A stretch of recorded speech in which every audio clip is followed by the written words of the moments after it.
샬롬 샬롬 샬롬 샬롬. 하나님 사랑합니다. 여러분 주 안에서 사랑합니다.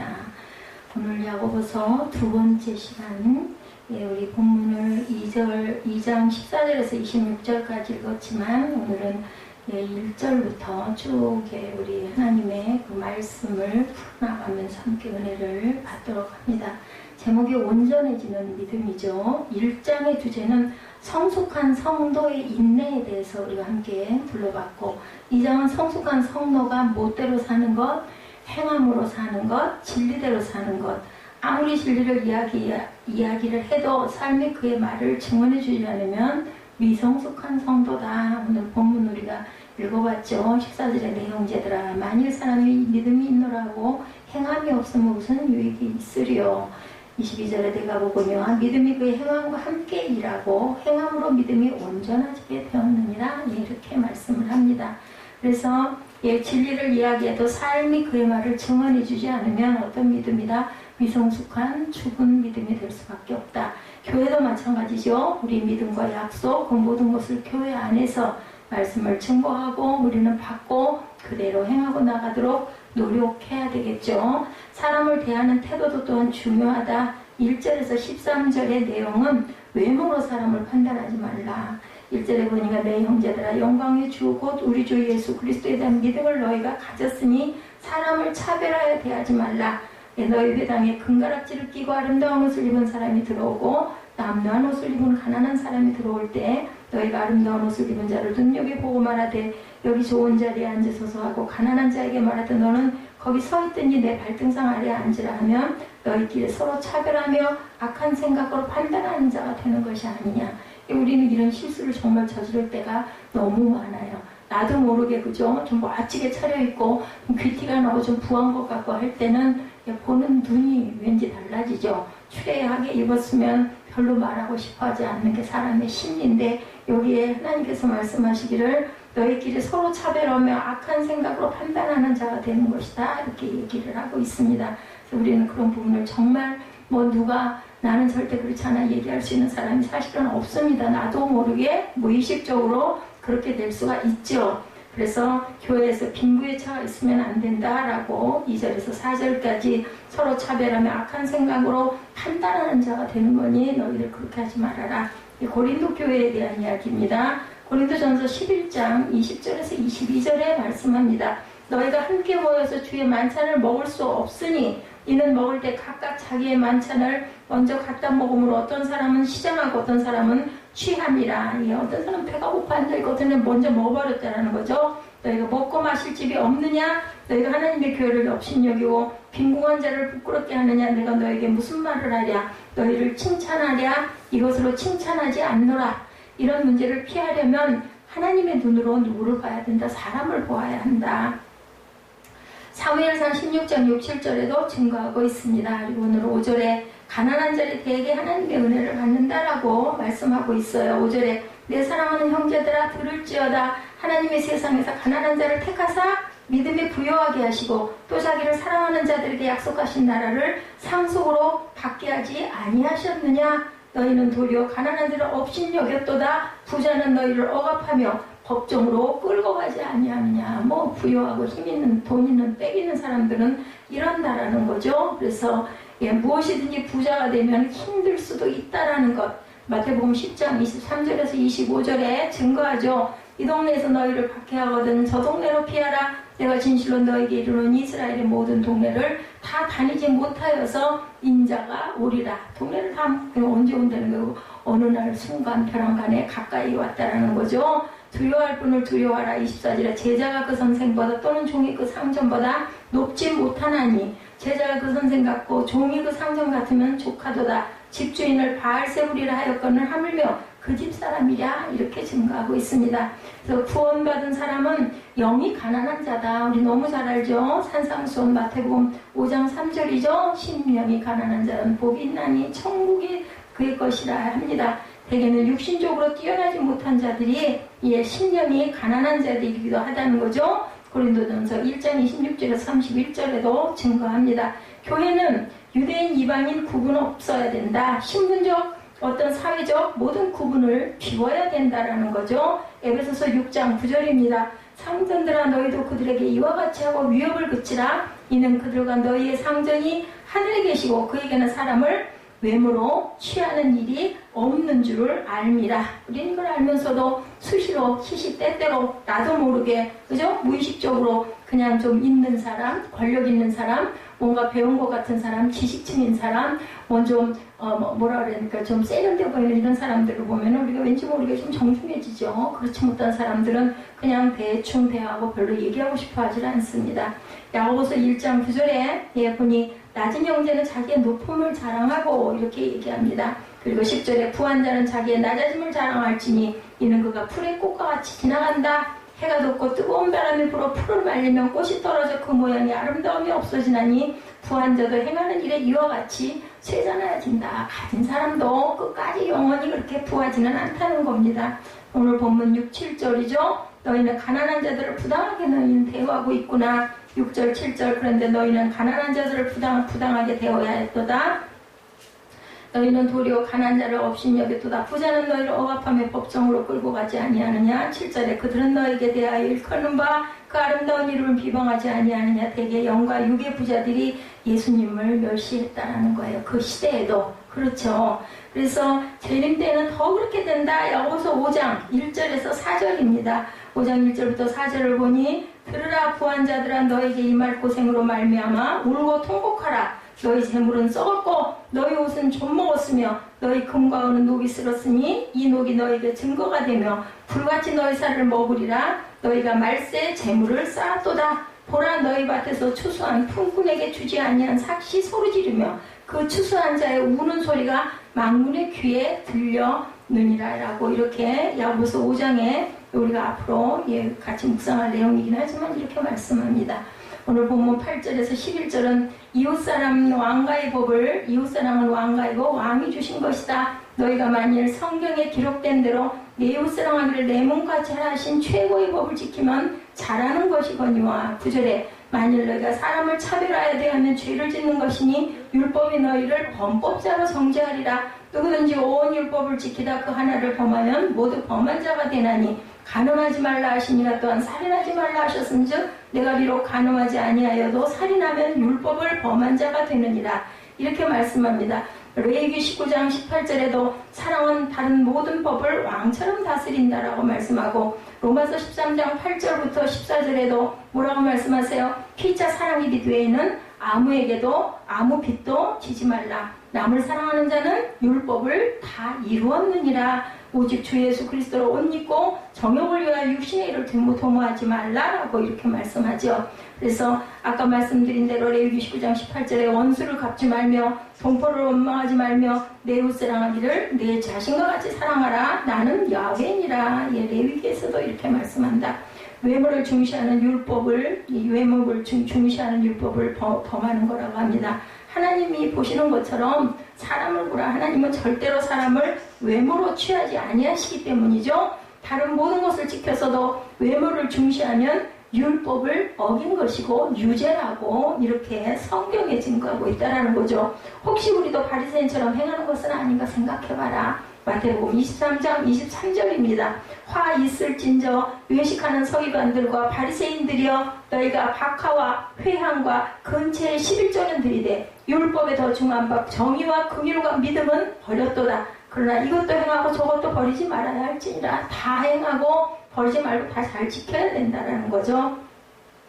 오늘 본문 12절에서 13절에는 하나님의 심판의 법칙에 대해서 얘기합니다. 우리가 다 회개 보고할 때가 당연히 곧 다가올 거라는 거죠. 오늘 본문 12, 13절 보니 너희는 자기의 율법대로 심판받을 자처럼 말도 하고 행하기도 하라. 긍휼을 행하지 아니하는 자에게는 긍휼이 없는 심판이 있으리라. 긍휼은 심판을 이기고 자랑하느니라고 이렇게 증거하고 있습니다.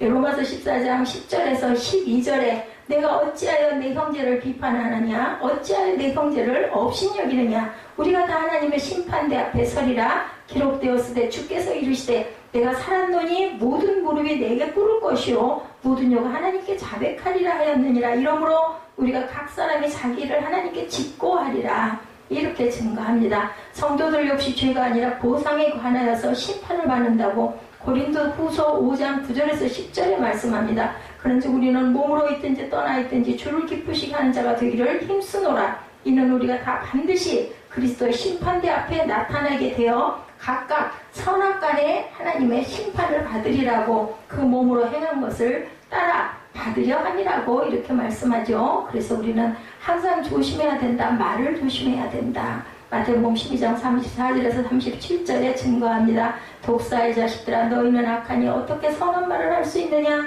이는 마음에 가득한 것을 입으로 말함이라. 선한 사람은 그 쌓은 선에서 선한 것을 내고 악한 사람은 그 쌓은 악에서 악한 것을 내느니라. 내가 너에게 이르노니 사람이 무슨 무익한 말을 하든지 심판날에 일에 대하여 심판을 받으리니 내 말로 의롭다함을 받고 내 말로 정죄함을 받으리라. 우리 말을 얼마나 조심해야 될 것인가. 행위로 너희들 조심해라. 골로새서 3장 22절에서 25절에 종들아 모든 일에 육신의 상전들에게 순종하되 사람을 기쁘게 하는 자와 같이 눈가림만 하지 말고 오직 주를 두려워하여 성실한 마음으로 하라. 무슨 일을 하든지 마음을 다하여 주께 하듯 하고 사람에게 하듯 하지 말라. 이는 기업의 상을 주께 받을 줄 아나니 너희는 주 그리스도를 섬기느니라. 불의를 행하는 자는 불의의 보응을 받으리니 주는 사람을 외모로 취하심이 없느니라. 행위에 대한 것을 골로새서 3장 22절에서 25절에 증거합니다. 그리고 태도와 동기, 특히 긍휼을 베푸는 태도에 대해서 말씀하죠. 하나님의 말씀은 살아있고 활력이 있어 좌우의 어떤 날쌘 검보다 예리하여 혼과 영과 및 관절과 골수를 찔러 쪼개기까지 하며 마음의 생각과 뜻을 판단하시나니. 히브리서 4장 12~3절이죠. 지으신 것이 하나도 그 앞에 나타나지 않음이 없고 우리의 결산을 받으시기에 눈앞에 만물이 벌거벗은 것 같이 드러나느니라. 야고보서 2장 13절에도 오늘 본문이죠. 긍휼을 행하지 아니하는 자에게는 긍휼 없는 심판이 있으리라. 긍휼은 심판을 이기고 자랑하느니라고 이렇게 증거합니다. 그래서 예수님은 세리와 창녀들, 죄인들과 함께 지낸 것으로 인해 비난을 늘 받으셨어요. 그죠? 그래서 마태복음 9장 13절에 너희는 가서 내가 긍휼을 원하고 제사를 원하지 아니하노라 하신 뜻이 무엇인지 배우라. 나는 의인을 부르러 온 것이 아니고 죄인을 부르러 왔노라고 이렇게 말씀하죠. 죄를 용인하는 것이 아니고 죄를 처리해도 긍휼히 여기는 심정으로 하라는 거죠. 부모의 마음으로 그 잘못된 것을 나무라고 회초리 치고 때려주지만 그것은 죄가 미운 것이지 자식을 미워할 리는 없지 않습니까? 이건 마음으로 사람들의 죄를 대해라.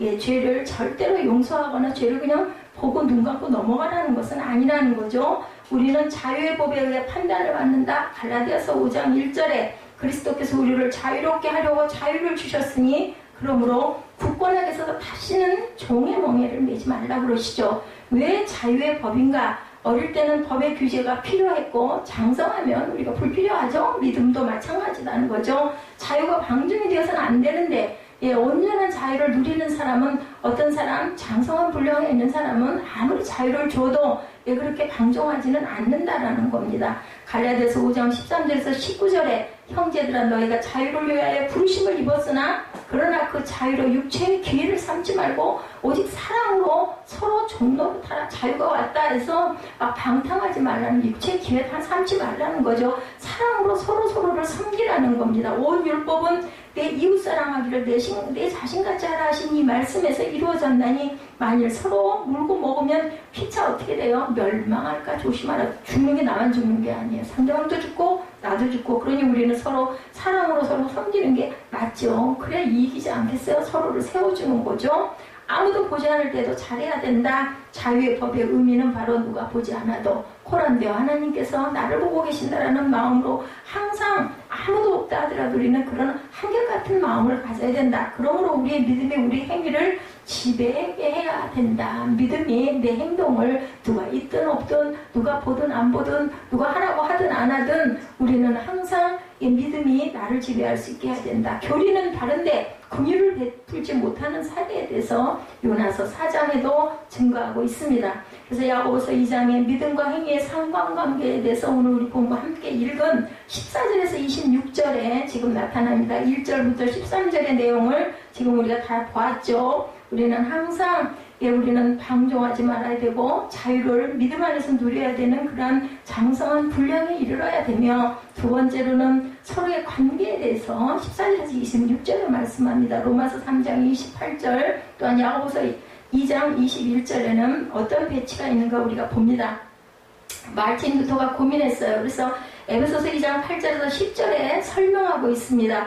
로마서는 구원 이전의 행위, 야고보서는 구원 이후의 행위로 나뉘는데 믿음의 행위죠. 야고보서는 또한 로마서는 율법의 행위에 대해서 말씀합니다.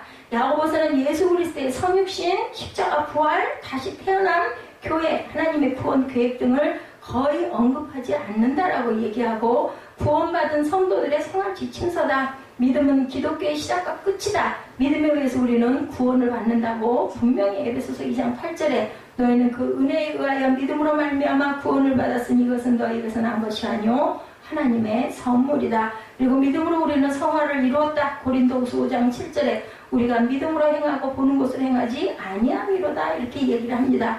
믿음에서 믿음까지 로마서 1장 16, 7절에 내가 복음을 부끄러워하지 아니하면 이 복음은 모든 믿는 자에게 구원을 주시는 하나님의 능력이 됨이라. 먼저는 유대인에게요 그리고 헬라인에게라 라고 얘기를 하죠. 그래서 항상 로마서는 믿음으로 또한 야고보서는 행위로 우리가 구원을 얻는다라는 얘기죠. 믿기는 믿는데 행동이 없어서는 죽은 믿음이라는 그런 차이가 있다. 로마서와 야고보서의 차이입니다. 그래서 복음은 하나님의 의가 나타나 믿음에 미르게 이르느니 기록된 바 의는 믿음으로 말미암아 살리라 한 것 같으니라. 믿음은 하나님의 말씀에 대한 확신과 말씀대로 살면 그분의 복이 임할 줄 확신한다. 근데 사실은 믿음과 행위는 같아요. 그죠? 우리가 믿음이 있으면 행하게 되죠. 안 하지 못하잖아요. 해야지 마음이 편하지 않습니까? 그래서 사실은 이게 배치되는 것 같지만 하나라는 이야기를 합니다. 그래서 로마서 14장 23절에 의심하고 먹는 자는 정죄되었나니 이는 믿음을 따라 하지 아니하였기 때문이라. 믿음을 따라 하지 아니하는 것은 죄라. 우리가 믿음이 온전하게 들어오면 우리는 온전한 행동을 하게 된다는 거죠. 그래서 결과에도 불구하고 우리는 늘 순종한다고 히브리서 11장에도 증거합니다. 사람을 구원하는 믿음은 과연 어떤 것인가? 그런 믿음은 어떻게 우리에게 증명되는가? 세 종류의 믿음이 있는데 첫째는 죽은 믿음, 두 번째는 마귀들의 믿음, 역동적인 믿음이 있다라고 얘기를 합니다. 야고보서 2장 14절에서 17절에 말씀하고 있습니다. 오늘 본문이죠. 죽은 믿음, 믿음으로 구원받았다고 말하는데 사실은 헛된 믿음, 헛된 구원이다. 14절입니다. 본문. 내 형제들아 만일 사람이 믿음이 있노라 하고 행함이 없으면 무슨 유익이 있으리요? 그 믿음이 능히 자기를 구원하겠느냐? 만일 형제나 자매가 헐벗고 일용할 양식이 없는데 너희 중에 누구든지 그에게 이르되 평안히 가라, 덥게 하라, 배부르게 하라 하며 그 몸에 쓸 것을 주지 아니하면 무슨 유익이 있으리요? 이와 같이 행함이 없는 믿음은 그 자체가 죽은 것이에요. mid나이다 하면서 가난하고 배고픈데 이웃 내 자매 내 친척 우리 형제 자매를 몰라라 한다면 그거 뭐 아무 소용이 없죠. 배고픈 사람이 먹을 걸 줘야 되고 춥다는 사람에게는 뭔가 좀 덮을 걸 줘야 되지 않겠느냐는 거죠. 그래서 말과 교리는 맞는데 행위가 없어서는 안 된다는 겁니다. 15절 16절이죠. 무조건 주라는 말은 아니다 하지만 사랑으로 이 사정을 우리가 들어줄 줄 알아야 된다. 만일 형제나 자매가 헐벗고 일용할 양식이 없는데 너희 중에 누구든지 그에게 이르되 평안히 가라, 덥게 하라, 배부르게 하라 하며 그 몸에 쓸 것을 주지 아니하면 아무 소용이 없다는 겁니다. 특히 옷과 음식은 기본이다. 필요한 것을 아주 생필품이라고 하죠. 디모데전서 6장 8절입니다. 우리가 먹을 것과 입을 것이 있은즉 족한 줄로 알 것이니라. 우리 그거 없으면 어떻게 살아요? 그죠?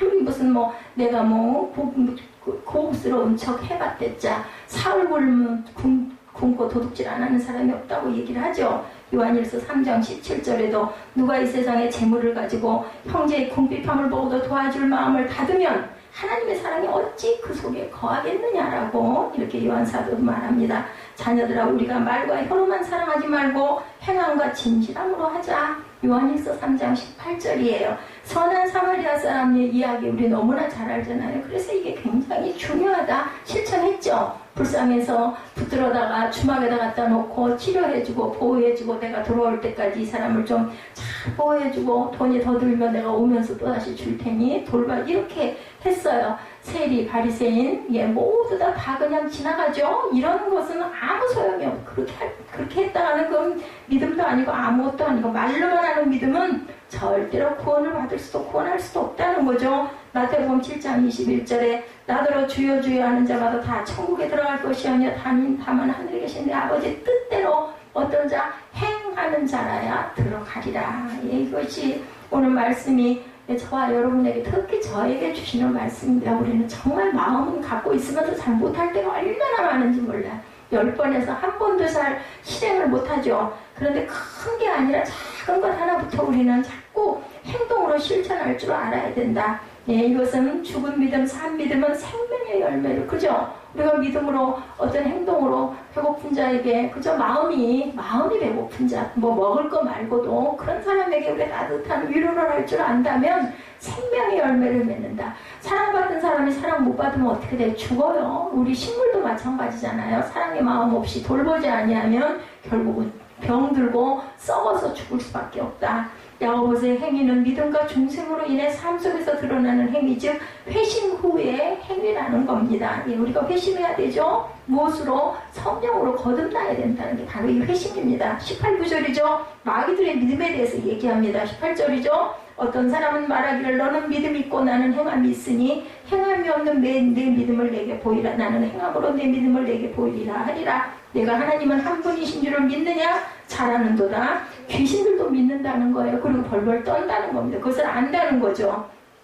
그래서 마귀들의 이야기가 마가복음 3장 11, 12절, 마가복음 5장 1절에서 13절, 누가복음 8장 31절, 사도행전 16장 16절에 16, 7절에 드러납니다. 그래서 마가복음 3장 11절에 보니 더러운 귀신도 어느 때든지 예수를 보면 그 앞에 엎드려 부르짖어 이르되 당신은 하나님의 아들이니라 하니 예수께서 자기를 나타내지 말라고 많이 경고하셨다라고 말씀합니다. 마귀들도 이렇게 안다는 거예요. 마귀들도 하나님을 믿지만 뭘 안 해요? 뜻대로 행하지는 않아요. 그래서 우리가 믿는다 하면서도 행하지 않으면 마귀의 자식이고 마귀에서 벗어날 수가 없다는 걸 너희는 알아야 된다는 거예요. 그래서 감정만 있지 행위가 없어서는 똑같아. 마귀의 자식이고 그냥 거기에서 벗어나고 우리가 새롭게 회개한 심령이 될 수가 없다라는 아주 무서운 말씀입니다. 18절에서 어떤 사람은 말하기를 너는 믿음이 있고 나는 행함이 있으니 행함이 없는 내 믿음을 내게 보이라. 나는 행함으로 내 믿음을 내게 보이리라 하리라. 구원 뒤에는 선한 행위가 분명히 있어야 한다고 아까도 나왔죠? 에베소서 2장 8절에서 10절 굉장히 중요한 말씀입니다. 너희는 그 은혜에 의하여 믿음에서 말미암아 구원을 받았으니 이거는 너희에게 난 것이 아니고 하나님이 주신 우리에게 주신 선물이라는. 그래서 우리가 성령에 거하게 되면은 행하지 않고는 견디지 못하는 마음들이 다 된다. 자, 9절의 행위에서 난 것이 아니니 이는 누구든지 자랑하지 못하게 하면 누가 주셨습니까? 하나님이 선물로 주셨기 때문에 우리는 그가 만드신 바라 그리스도 예수 안에서 선한 일을 위하여 지으심을 받은 자니 이 일은 하나님의 전에 예비하사 우리로 그 가운데서 행하게 하려 하시니라. 내가 하나님은 한 분이신 줄을 믿느냐? 잘하는도다. 귀신들도 믿고 떤다고까지 이렇게 말씀하고 있습니다. 오늘 20절에서 26절에는 삶이 변하는 믿음이 있어야 된다. 움직이는 믿음, 역동적인 믿음에 대해서 말씀하는데 이 믿음은 어디에 근거한다? 말씀에 근거한다고 로마서 10장 17절에 그러므로 우리 너무 잘 아는 말씀이죠. 어디에서 믿음은 어디에서? 들음에서 나며 들음은 그리스도의 말씀으로 말미암느니라. 이 믿음의 효력은 대상에 의해서 결정이 된다고 합니다. 이 믿음은 사람의 의지에 변화를 가져온다. 한 사람 전체가 반응한다. 지와 정과 의로 반응하게 된다. 그 결과 믿음의 행위들이 결국은 나온다. 뭐가 아니다? 율법의 행위가 아니다.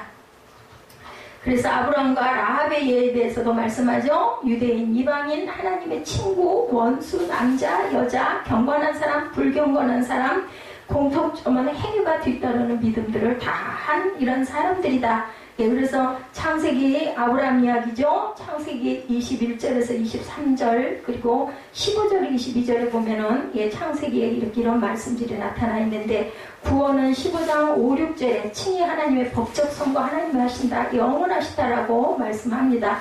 그 칭의의 증거는 변화된 삶을 가져온다. 야고보서 2장 21절에 우리 조상 아브라함이 그 아들 이삭을 어디에 바칠 때? 제단에 바칠 때 행함으로 의롭다 하심을 받은 것이 아니냐. 내가 구원이와 믿음이 그 행함과 함께 일하고 행함으로 믿음이 온전하게 되었느니라.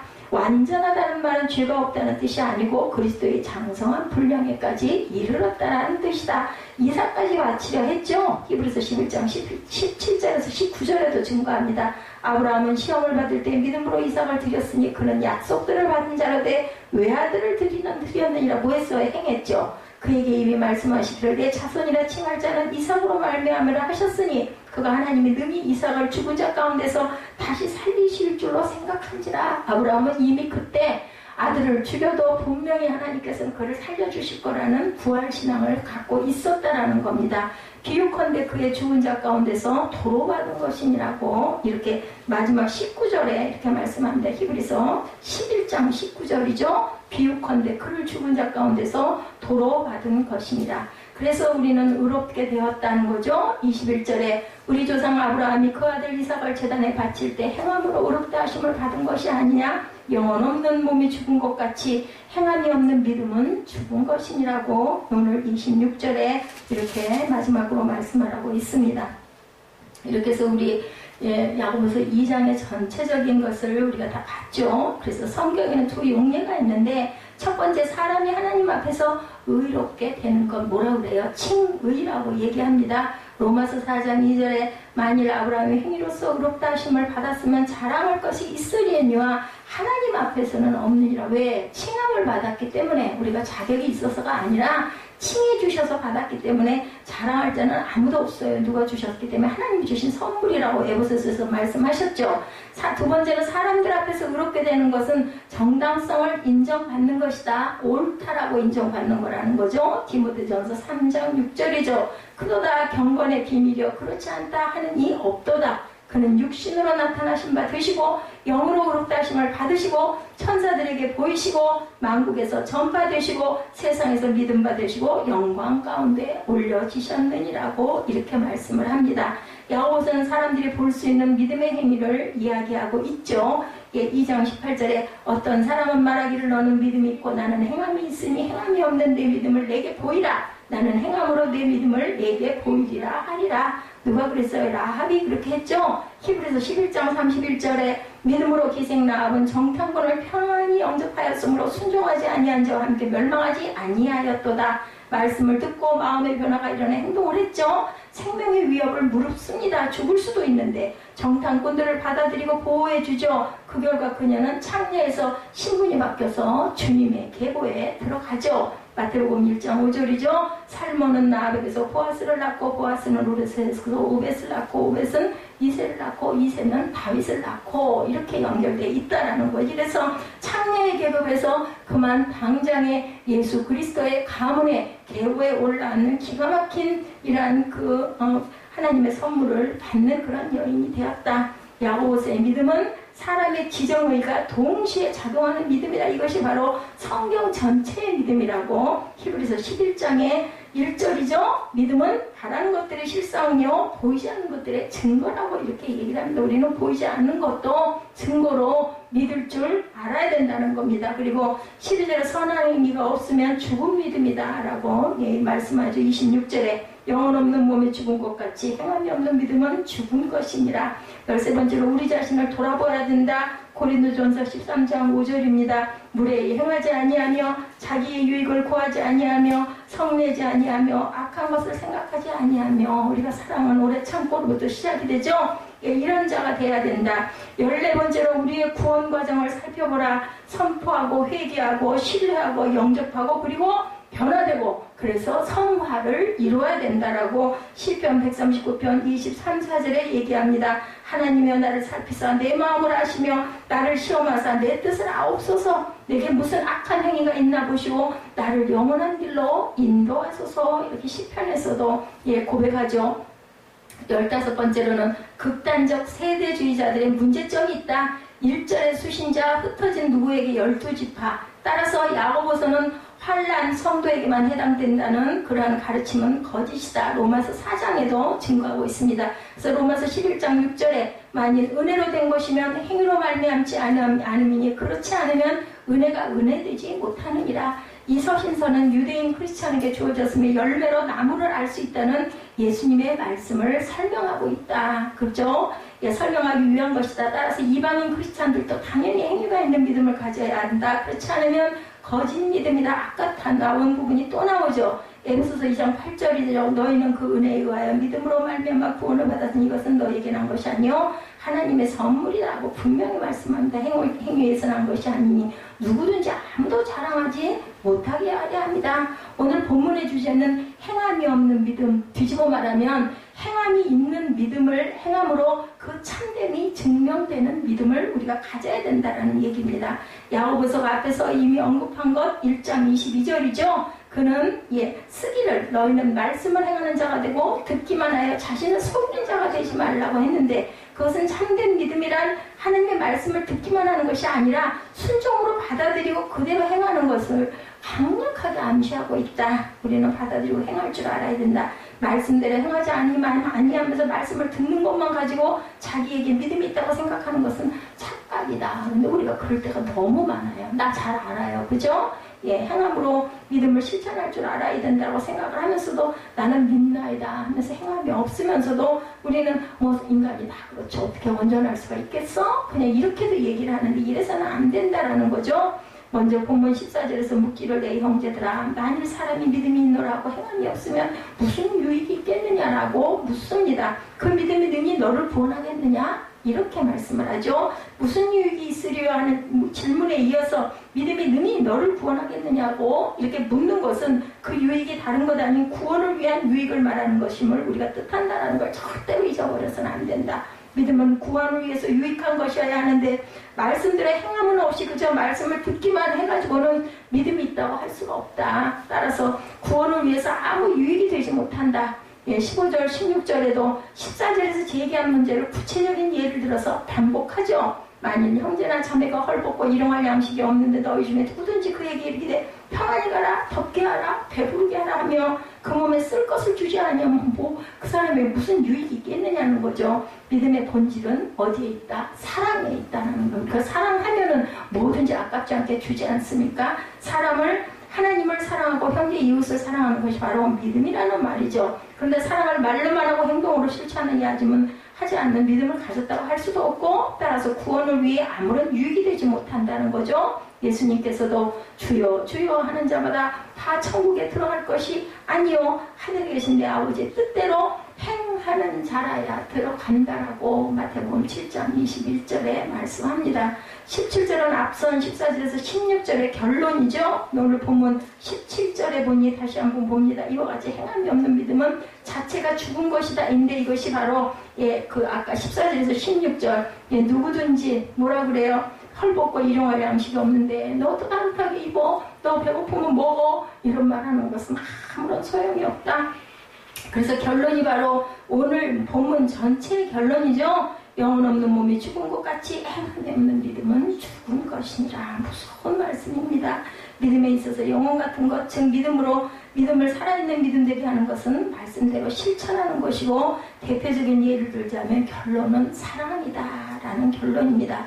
그리스도인들의 믿음이라는 것이 행함이 없어서 죽은 믿음이 될 때 무슨 일이 벌어질지 말하는 것이 바로 18절이죠. 어떤 사람은 말하기를 너는 믿음이 있고 나는 행함이 있으니 행함이 없는 내 믿음을 내게 보이라. 나는 행함으로 내 믿음을 내게 보이리라. 이렇게 얘기합니다. 그 예수 믿는다 하면서 그리스도인답게 행하지 않는 사람들에게 도전적으로 도발적으로 말하기를 나는 예수를 믿지는 않지만 당신들이 보는 대로 내 나름대로 신념을 가지고 있고 신념대로 살고 있는데 당신들은 말로만 예수 믿는다 하지 과연 예수 믿는 사람답게 행하느냐라고 묻는 거죠. 어디 한번 믿는다면 증거 대봐. 증거 있어? 증거 있어? 이 얘기인 거예요. 믿음을 보여주는 증거는 행함이라는 뜻이다.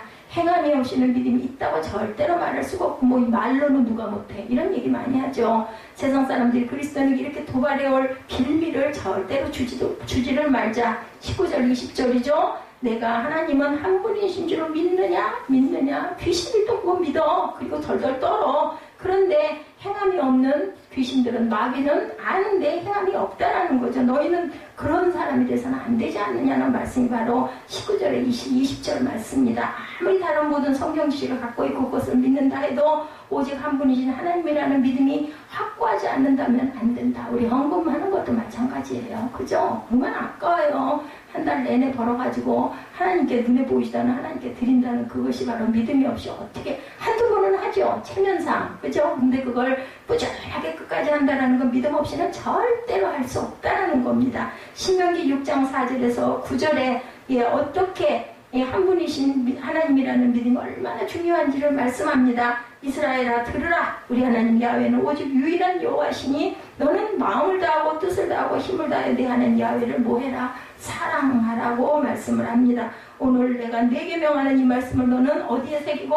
마음에 새기고 내 자녀에게 부지런히 가르치고 집에 앉았을 때든지 길을 갈 때든지 누워있을 때든지 일어날 때든지 이 말씀을 강론할 것이며 가르치라는 거죠. 너는 또 그것을 내 손목에 메어 기호로 삼으며 내 미간에 붙여 표로 삼고 내 집 문설주와 바깥문에 기록할지라. 그런데 유일하신 하나님에 대한 믿음은 그렇게 중요해서 귀신들도 그것을 인정하지만 귀신들은 구원을 받을 수 없는 존재인 것처럼 왜요? 행함이 없기 때문에. 그저 하나님은 오직 한 분이시라고만 알고만 있고 하나님의 말씀대로 행하지 않는 사람은 결코 믿음이 있다고 할 수도 없고 구원을 받을 수 없다라는 것. 귀신이나 똑같다는 그들도 안다라는 거죠. 그것을 모르는 자는 허탄한 사람이라고 하는 거죠.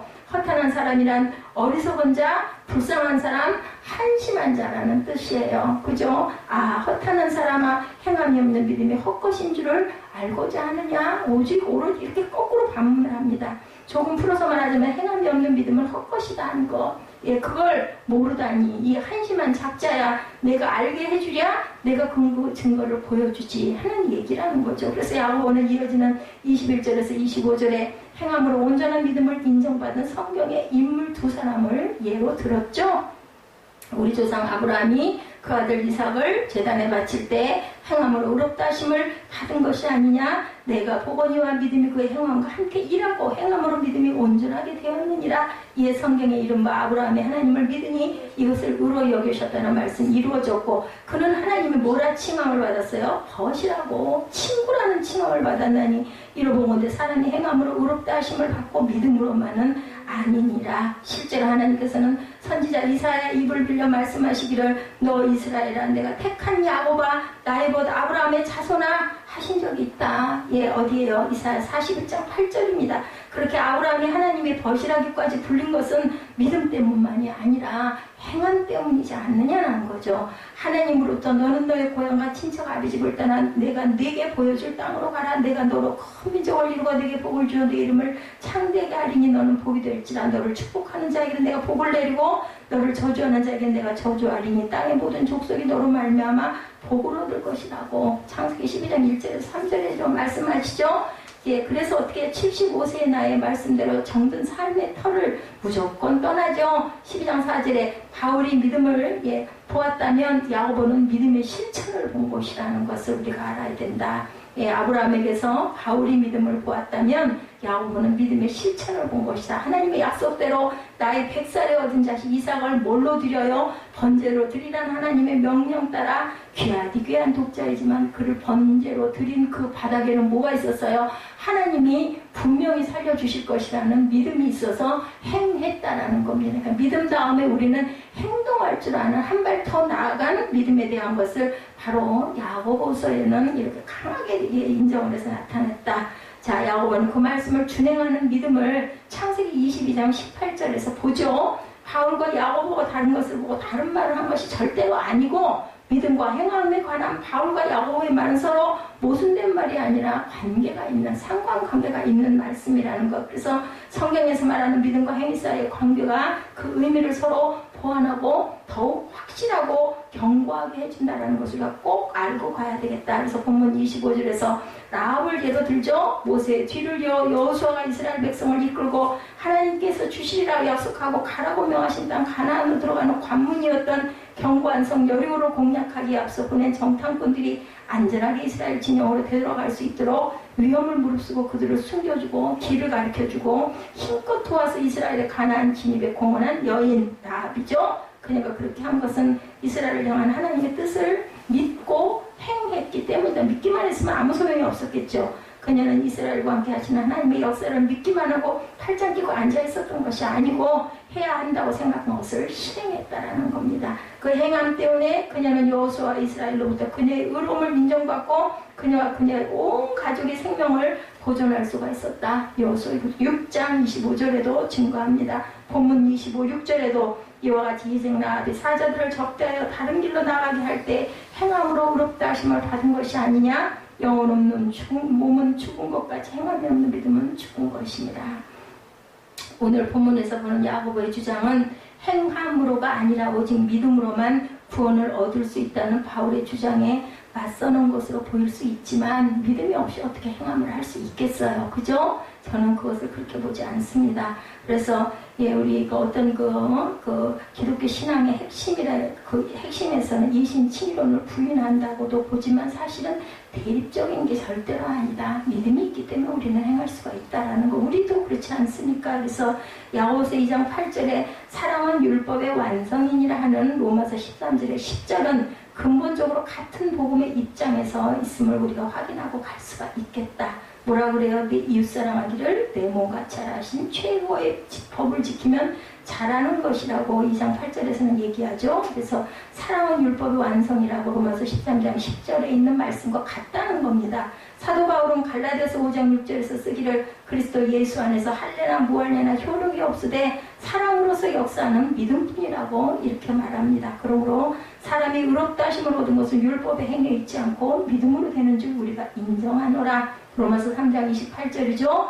이렇게 말씀하는 오늘 본문 자체만으로도 이신칭의로는 확고히 유지될 수가 있다. 야고보서는 우리가 오직 믿음으로 의롭다 하심을 받은 것이 아니라고 말하는 것이 아니라는 것, 우리가 정확하게 알고 짚고 가야 되는 것이 바로 그 야고보서의 본질이라는 것을 우리가 믿고 가야 된다. 17절에서 행함이 없는 믿음은 자체가 죽은 것이라고 한 것이나 20절에서 행함이 없는 믿음이 헛것이라고 한 것이나 26절에서 영혼 없는 몸이 죽은 것 같이 행함이 없는 믿음은 죽은 것이나 한 것은 바로 그러한 예라. 행함이 없이 말로만 믿음, 머리로 알기만 하는 믿음, 우리를 구원하는 참 믿음이 절대로 보면 될 수가 없다. 그리고 19절에서 내가 하나님은 한 분이신 줄을 믿느냐? 잘하는도다 귀신들도 믿고 떠느니라 했듯이 하나님은 한 분이시라는 것은 귀신도 아는 것인데 그것이 참 믿음이며 그래서 귀신이 구원받을 수 있겠느냐? 왜요? 행하지 않기 때문에. 우리가 의롭다 하심과 구원을 얻는 것은 오직 우리의 믿음으로인데 그러나 참된 믿음은 행함으로 드러날 줄 알아야 된다.